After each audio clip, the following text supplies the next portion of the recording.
what was the beginning of the spark? Like, what was the original kind of birthing of a spiritual appetite or curiosity for you? To teach or to For your path for initially. my own discovery? Yeah, like, was that always there, or was? Yes, in a very natural way, like very unrealized way, if that makes sense. So it wasn't a conscious thought that, oh, I'm conscious of something that's inspiring me. But very much so, especially looking back, like I'm able to place it all in such a clear context. I can see that ever since I can remember myself being human, I just had this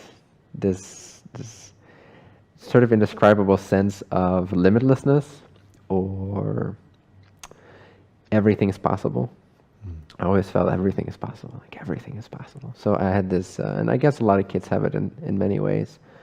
I just remember it being very palpable for me, very visceral, it was an actual belief system, like it was an actual conviction. I was convinced everything is possible. So whenever it seemed like things were not possible, it didn't make any sense to me. It just didn't make sense, like everything is possible. You know, I always felt like I'm Superman or whatever, I'm about to fly and take off. Now this spark allowed me to always, throughout childhood up to the age of 12, I'd say, 11, 12, to be really spontaneous and really just feeling completely free and connected within myself to something bigger. And around that age, I started forgetting. I started to lose track of that sense, that feeling. And I became more like people, more like the average Joe that we see walking around the street, not really aware of any special, magnificent connection within. And were you aware that something was, you were losing touch with something? It was in hindsight. You could look back in hindsight. Yeah. So I was not aware because it happened gradually around the time that I went to high school, I think. And in Holland, this is. I realized it maybe 3 years later, at the age of 15. I just stopped at some point. I was like, for the past 4 years or so, there's been drama in my life. There's been like weird things. There's been this sense of not being myself. I'm just like, I'm trying to live for other people. I'm trying to blend in. I'm trying to fit in. I'm trying to be somebody. And I suddenly remembered very clearly how I used to be. And how I used to be was just like, I didn't care what anyone thought, you know, it's just free. And the only exception is that I was always very careful of making sure I did the right thing. But other than that, there was no real sense of I care what people think about me. I was always free doing crazy things. So I remembered that so clearly from that contrasting experience of having a sense of depression to this is not who I am. Like this is so in a sense, the depression, the layer that I put over my light, the dusty layer that I put on my mirror, so to speak, became dense enough for me to wake up, basically, to feel like, okay, wait, something is wrong here. This is not who I am. This is not how I remember myself to be.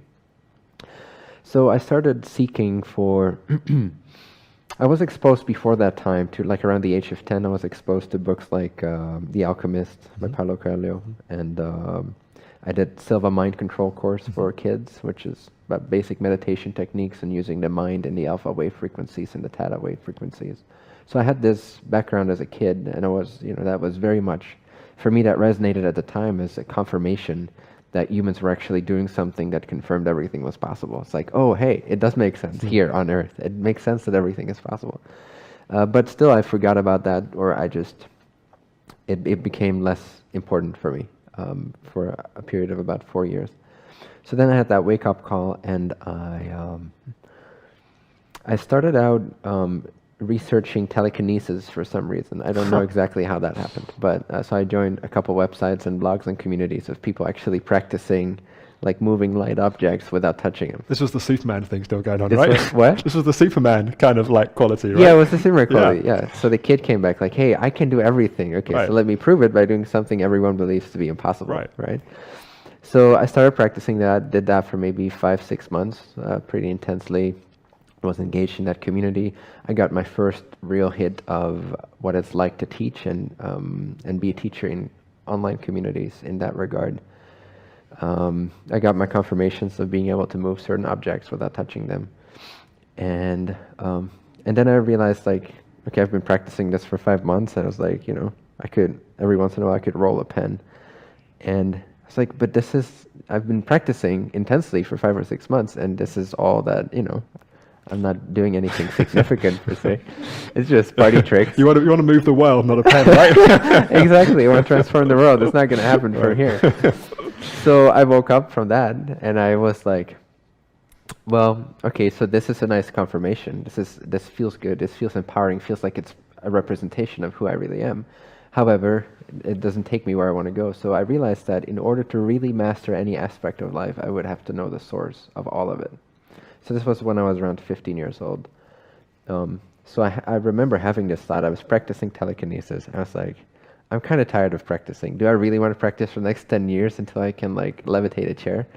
It doesn't seem that appealing to me. Right. The payoff doesn't seem big enough for the practice. So there must be a faster way. There must be a faster way to understanding all aspects and having mastery over all aspects. Now, over time, that shifted from, became less important to have physical mastery and more important to have emotional mastery and mental mastery and well-being mastery and touching lives and inspiration and all that stuff.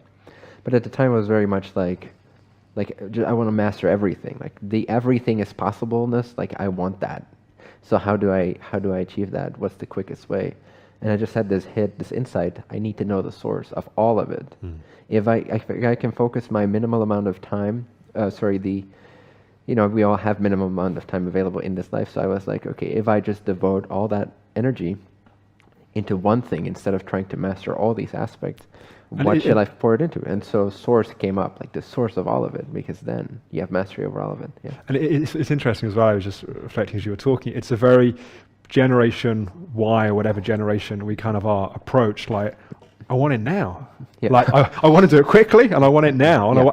And it's interesting. It's like when you ask a different question, you come from a different place. Often new possibilities get opened as well. Sweet. Yes. Yeah. So then I shifted to that, and I think one of the first books I came in contact with that was really deliberately looking for the source of all of life, like enlightenment, reaching the absolute or the ultimate, was the Yoga Sutras of Patanjali. So I was probably 15, 16 years old, and I started studying the Yoga Sutras of Patanjali. I joined a yoga meditation teacher training that lasted 3 years. And so I started meditating and contemplating, and I was very deliberate in this, very fiery, so to speak, like no nonsense, like cutting through all the bullshit. Excuse me. No, you can swear here. It's okay. Oh, we can swear. Yeah. I love this company. ConsciousSue.com. My kind of people. We had someone, just as an aside, we had someone on Tuesday night, and he was like, "Can I swear?" I was like, "We've had loads of F-bombs. You've had a C-bomb." I was like, "No, of course you have a C-bomb." So I think basically anything's allowed now. So just like wherever you want to go. Okay, excellent. Okay. Anyway, so there you were. You were kind of you just read the sutras, and you were kind of intense in terms of this search. Yeah, very much so. And I spent time with my yoga teacher at the time, meditation teacher, and she was lovely. She was amazing. She was my first sort of proper teacher, and in some senses my only, because it was consistent for 3 years, and I never stayed with a teacher for longer than like a week or so. So this was my first experience of having that type of teacher-student relationship within that yoga meditation training. And as awesome as she was and her instructions were, it was too much. There were all these housewomen. How do you call that? Housewives. Housewives. Right. Yes. Right. And they were talking about like seeing all these beautiful blue little lights in their meditation, and like, oh, this is so lovely and that's so lovely. And I was like, okay, I love you guys, but like I want enlightenment. Where's this going? Like let's cut to the chase there. So a lot of that kind of stuff felt very redundant to me. Felt very much like, and even some of the meditations that we were asked to do, just felt like it was going around in circles, and it wasn't going straight to what I wanted, which is source, which is clarity, which is enlightenment, which is the absolute totality. Yeah, you didn't just want to feel better, or you wanted something radical. You wanted to know. I wanted to not waste any time and get to the very source of everything. So I left a year early, and it just didn't resonate to finish it, and I went to India instead. I was like, okay, where's the source of what I'm Right. doing here. And the source of yoga is considered to be Rishikesh, India. So it's like, okay, I'll go there. So around the age of, I think it was 17 or 18, I went to live in Rishikesh for 6 months and go visit all kinds of teachers there, do all kinds of trainings and yoga, meditation, but also other kinds of teachings, more traditional satsang type of experiences. Non-duality, awakening, direct awakening. I read a ton of Osho at the time. I read like 20, 25 books of his, I think, which was one of the most influential at that period in my life. And so I started getting glimpses of what I was actually looking for, which in my experience at the time was, I don't know how I described it at the time, but right now I would just simply call it awareness or pure awareness. So the experience of the non-dual state of consciousness. The only problem was that I believed there were obstacles to this. I believed that I had to train and meditate and quiet my mind. That's what I was told all the time. But even that didn't resonate. Even that felt like it's not cutting to the chase. Like this is a theme in my life. It's like, no, how can we do this faster? How can we do this now? How can we do this more efficiently? So I was very much like, something is off even about this. So I would quiet my mind, I would have the experience, and then my mind would come back. Something like that. So at some point I started to notice that even when I'm busy thinking, even when I'm caught up in distraction, that which I recognized without thinking is also still there when I am thinking. And that really blew up for me. Like that was like, oh, nice, because now you can't go anywhere. Like now you're stuck with enlightenment, basically. Was that a moment, or was it like a series? Was it like a gradual kind of clarifying? It was pretty much a moment. I mean, the deepening of it and the really making it clear is still continuing. It's a lifetime, sure. It's infinite.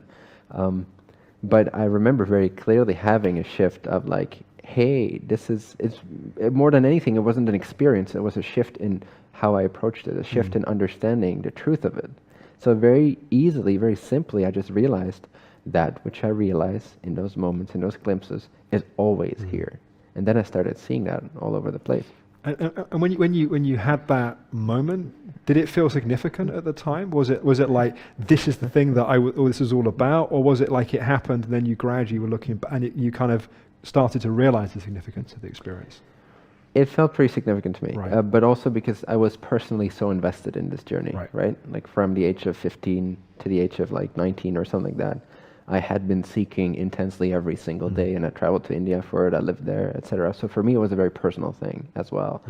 And also I had this like stressful relationship with any teacher I would go to, all the swamis and the gurus and even the books that I read. So this was for me total liberation this was confirmation of that what I always felt in all these classes was true for me. Like there is a faster way. It is already here. It is very direct. It isn't hard to achieve. So that all got confirmed in that moment. So personally, from a personal point of view, it was a very significant release of tension for me. Both of all my teacher-student relationships, now I felt like I am my own guru. Right. I have realized what I set out to realize. And that turned out to just be a tiny part of my realization. But at the time, it felt significant. Yeah, I was going to say, at the time, did it feel like, this is it? Like this is everything that I've been looking for? Or was it like, this is a taste of it? And because obviously, as you say, that there's then, and this is often true, people, they have these big experiences, and then there's a whole integration process that often's ongoing. The integration process was ongoing, and I realized that probably would be ongoing. But there was some kind of permanent shift in that, which again is the way that I understood what was going on. Right. But that makes all the difference, because it had a finality to it. It had an achievement to it, a sense of like having achieved, because now that I saw that it's always already here, I could never truly unsee that. Right. I could maybe fool myself for a little period of time, but it was very clearly something I could return to no matter what. Yes. Because everything became a confirmation of awareness, like every experience confirms awareness. Right. So it doesn't matter what happens anymore. And what did that do to your life? Because you say like you'd been totally committed to, invested since you were 15. Like you were going to find source, and then you have that experience. What happened to your life from that point? Ironically, I became extremely depressed. Is that right? I don't know why we're laughing. But no, you can laugh. It's funny. You laugh. Well, it kind of is. It's like, it's not what you expect to happen, right? Like you achieve enlightenment and you get intensely depressed. Right. Yeah, I get super depressed. I get super anxious. I get super.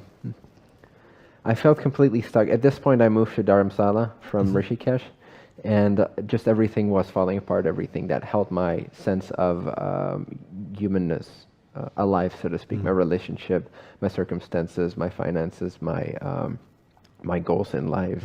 And also as a result of this thing, like I've given so much intention and meaning to this, and now it was all meaningless. Like everything became meaningless for a period of time, like intensely meaningless. Like I couldn't conjure up any motivation to do anything, because why would I? I mean, it's interesting. It's in some ways it sounds like the same experience that I've, people I've known that have had in other spheres of life. Like, let's say the goal was, was to become a multimillionaire and sell a business, and it's like, and they get to that point and they're actually depressed on the other side, because it's like their whole life has been defined by, like, when I get there, I'm gonna, and the whole dream is that they're going to retire and live on a beach. But there's someone that the thing that most fires them up, of course, is solving problems and leading people, and they're not doing that anymore. Excellent. So it's like you reach that kind of pinnacle. Exactly. It's kind of fascinating. It's like you get there and it's like, fuck, like what do I do now? Yeah, that is why the journey is the point, right? Right.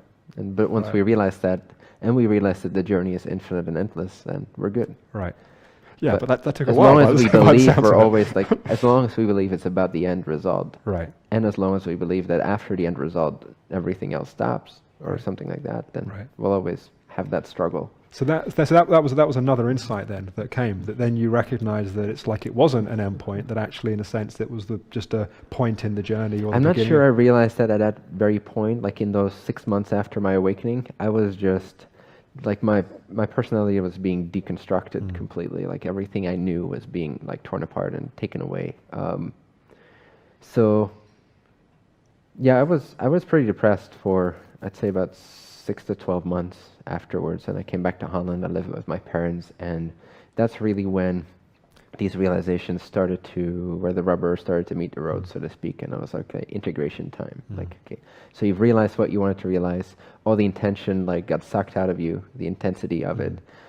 All meaning disappeared. You couldn't see any meaning in anything, no motivation for anything. Your life is falling apart. And that's kind of the aspects. ultimate depression, I imagine. That's the what? The ultimate depression, in some ways. It's like the existential crisis depression, right? Yeah. Right. Yeah. It felt that way. Like I didn't know where to go, what to do. Right. And it's not the kind of depression you go and see a therapist about, right? Because it's like they're not going to provide much insight in a sense. Exactly. Yeah. So that's where I realized a lot of things. Like that's where I started to build my teaching in a way. Like that's where the rubber meets the road, and that's like, okay, now I'm this what seems to be a human having an awakening experience, or having had a profound awakening experience, and now the integration happens, now the practice happens, so to speak, now the application happens. So that's where I started to really delve into all the fine psychological details of how to apply and how to return to awareness from all kinds of different states, and etc. So that's where the beginning of my teaching in this light started to emerge. So that was around the age of, 19, 20, I think. So I started shooting my first like little YouTube clips in my attic at my parents' house, and got a little bit of exposure, got invited to a few interviews, and Conscious TV was one of them. And how was that? At kind of, 1920, it's like certainly most people in this country are going down the pub and we call it getting pissed in this country. I don't know, getting drunk. But it's like, that's we call it becoming English. Is that right? That's great. As a complete aside, I was watching a program with my wife last night about British people on holiday. It's like so embarrassing. Like British just go out and just it's really just funny. like so you just see this, especially in Holland, right? In Amsterdam, it's like just it's all hilarious. Anyway, just coming back to the story. So you were 19, 20, and you were putting out videos and you were kind of sharing teaching. What was that like? It must have been a pretty interesting experience in a sense. That it's like you're kind of probably half the age of many of the people that you're teaching to. Yeah. What was that like on a kind of personal level, being with that? I didn't really care about the age thing or anything else. I was just inspired to share. I just knew like, okay, this is what I feel really inspired to do, and it felt really clear, so I did it. I remember there were a few moments where there was some kind of a personal anxiety about like, capturing myself on video and doing that stuff. But it was only in the very early days after that just started flowing. I became really comfortable with that. And yeah, ever after that, it's just continued to evolve and snowball. And I mean, it's a crazy fucking life. I mean, ever since, it's just been, there's no structure, there's no, things just change and evolve so fast over and over again.